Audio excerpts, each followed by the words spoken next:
Hello guys, നേരം പരപരാന്ന് പിളർക്കുമ്പോൾ നമ്മൾ നേരെ പോകുന്നത് ഇപ്പോൾ തേക്കടിയിലോട്ടാണ്.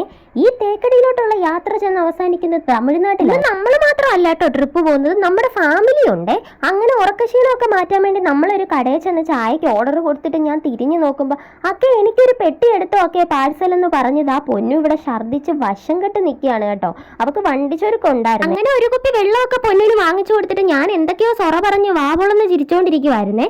അപ്പഴേ ഒരു അഴുക്ക കാക്ക അനുസരണക്കേട് കാണിച്ചു കേട്ടോ. അതിന്റെ പ്രഭാതകർമ്മമൊക്കെ എന്റെ തോളിലായിരുന്നു. കണ്ടതും വായടച്ച് വഴുതി മാറി കേട്ടോ ഞാൻ. അപ്പോഴേക്കും അതിന്റെ ലക്ഷ്യസ്ഥാനത്ത് കാര്യങ്ങൾ എത്തിയിട്ടുണ്ടായിരുന്നേ. പിന്നെ അതൊക്കെ ടിഷ്യൂ പേപ്പർ വെച്ച് തുടച്ചിട്ട് ഞാൻ ഏത്തക്കാപ്പം കഴിച്ചുകൊണ്ടിരിക്കുകയാണ്. തിന്നിട്ട് എല്ലിന്റെ ഇടയിൽ കയറുന്ന ഒരു സ്വഭാവം എന്റെ അനിയനുണ്ട് കേട്ടോ. ചേച്ചിയുടെ വിശപ്പ് മാറട്ടെന്ന് പറഞ്ഞ് ടിഷ്യൂ പേപ്പറോടെ വായിലോട്ട് വെച്ച് തരുന്നുണ്ട് കേട്ടോ. ഞാൻ അവനെ തള്ളി മാറ്റിയിട്ട് വീണ്ടും ഏത്തക്കാപ്പം നിന്ന് വണ്ടിയെ കയറിയേ.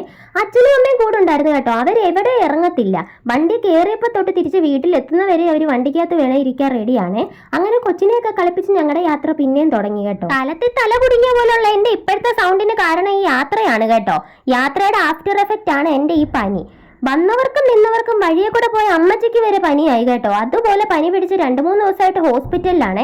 ഇനി നമ്മുടെ വീട്ടിലെ പട്ടിക്ക് മാത്രമേ പനി വരാനുള്ളൂ കേട്ടോ. പട്ടിക്കും കൂടെ വന്നു കഴിഞ്ഞാൽ തിരുപ്പതിയാകും. അങ്ങനെ നമ്മൾ കുറച്ച് മുന്നോട്ട് പോകുമ്പോൾ നല്ല വ്യൂ ഒക്കെ ഉണ്ട് കേട്ടോ. മഞ്ഞൊക്കെ ഉണ്ടായിരുന്നു. മഞ്ഞ് കണ്ടതും കാറിൽ നിന്ന് ചാടി ഞങ്ങൾ കുറച്ച് റീലൊക്കെ എടുത്ത് അങ്ങോട്ടും ഇങ്ങോട്ടും ഒക്കെ നടന്നിട്ട് വീണ്ടും യാത്ര തുടങ്ങി കേട്ടോ. അപ്പൊ ഇനി ഇത്രയേ ഉള്ളൂ. Bye bye.